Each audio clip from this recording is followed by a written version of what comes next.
Bismillahirrahmanirrahim. Assalamualaikum. I'm your SST teacher, Miss Hira, and today I'm going to deliver you a lecture. So, our topic is chapter 16, Early Pakistan, and topic name is Mohenjo-daro and the Indus Valley Civilization. So, आपको इसका पहले जो है paragraph में आपको समझा चुकी हूँ. आज हम स्टार्ट करेंगे सेकंड पैराग्राफ से. So the house were made of mud bricks. जो हाउस थे वो बने हुए थे मड ब्रिक्स मतलब मट्टी की ईंटों से. और जो उनके रूम्स वगैरह थे वो सतह से जो हैं वो ऊपर थे. सतह से मतलब ऊपर थे. और ये वाकई ही बहुत एक गैर मामूली थे. जो रिचर हाउस थे हैड बाथरूम्स. जो अमीरों के घर थे वहाँ वॉशरूम्स थे और वो बने हुए थे क्ले से. ठीक है. और जो थे इनके जो टॉयलेट्स वगैरह थे वो बहुत सिंपल थे, लेकिन इनमें बहुत ज़्यादा तहज़ीब याफ्ता थे. ये बहुत ज़्यादा मतलब नफासत पसंद हम इनको कह सकते हैं कि इनका जो बाथ सिस्टम था वो बहुत ज़्यादा अच्छा था. In the centre of the city was artificial hill made by mud bricks. जो इनका सेंटर सिटी का जो सेंटर था उसमें आर्टिफिशियल हिल थी जो बनी हुई थी मड ब्रिक से, मतलब वही मिट्टी की ईंटों से. ठीक है. यहाँ पर जो है बहुत ज़्यादा इम्पोर्टेंट्स बिल्डिंग्स थी. तो साइंटिस्ट आर्कियोलॉजिस्ट की थिंकिंग ये थी, उनका मानना ये था कि यहाँ पर हो सकता है कि कुछ किस्म के पार्लियामेंट हाउस और गवर्नमेंट की बिल्डिंग्स हों. लेकिन यहाँ पर कोई ऐसा इनको साइन नहीं मिला, कोई ऐसा मतलब कोई ऐसी प्लेस नहीं मिली जिसे वो इस चीज़ को डिस्कवर कर सकें या ये बता सकते कि हाँ ऐसा हो सकता है. लेकिन हमारी जो होल जो पार्लियामेंट है इंडस एम्पायर जो है वो इस बात पे बिलीव करते हैं कि यहाँ पर जो है कुछ प्रेस्टिस जो है इनको कहते हैं हाईली एजुकेटेड. प्रेसिड्स का मतलब क्या होता है? हाईली एजुकेटेड लोग यहाँ थे जिन्होंने हुकूमत की थी. यहाँ पर उनके मतलब उनकी हुकूमत थी. यहाँ जो सिटीज़ थे वो बहुत ज़्यादा सिंपल थे और एक सिमिलर लाइन में थे मोहनजोदड़ो में. ठीक है. जो वहाँ के जो मोहनजोदड़ो के जो लोग थे वो वादिय इसको हम कह सकते हैं वादिय सिंध के जो लोग थे वो बहुत पुरअमन किसान मालूम होते थे. और जो गंदम और यहाँ लिखा हुआ है ना बार्ले वीट जैसे गंदम और जो है ज्वार और दाल और मटर जैसी फसलें उगाते थे. ठीक है. यहाँ पर एक क्वेश्चन अराइज हो रहा है. How do we know this since the people left no write record of life at the time. हमें कैसे मालूम होगा कि वो ये चीज़ें उगाते थे? तो हमें इनका कोई रिकॉर्ड मालूम नहीं है. ठीक है.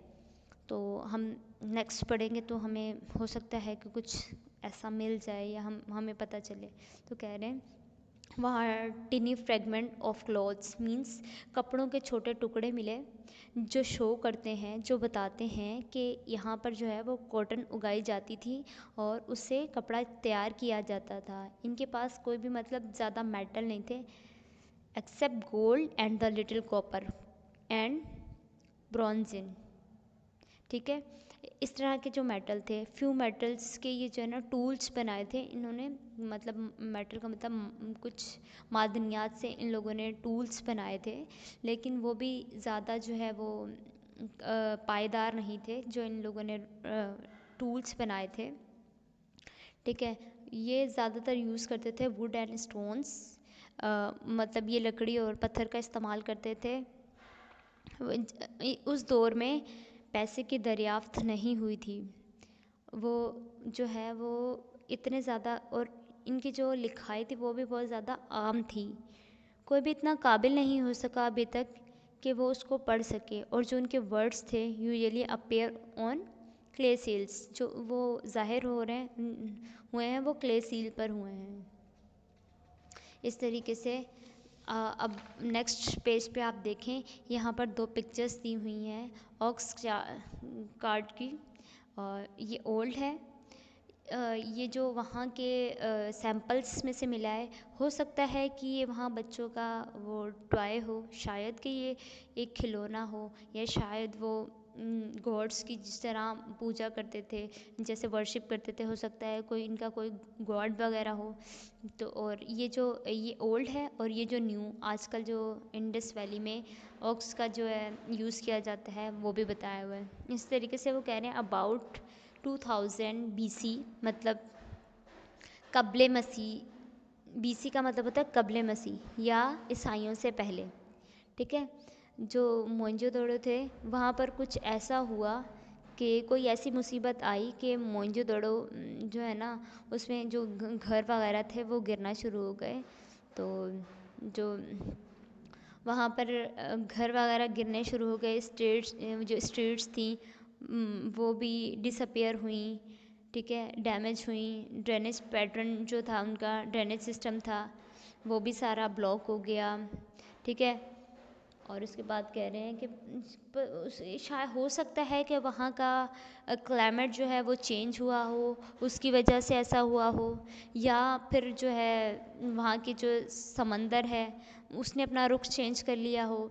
तो उसकी वजह से जो क्रॉप्स हैं वो भी बहुत ज़्यादा डिफ़िकल्ट हो गया था ग्रो होना, मतलब वो जो क्रॉप्स हैं वो भी सही से नहीं उग रही थी।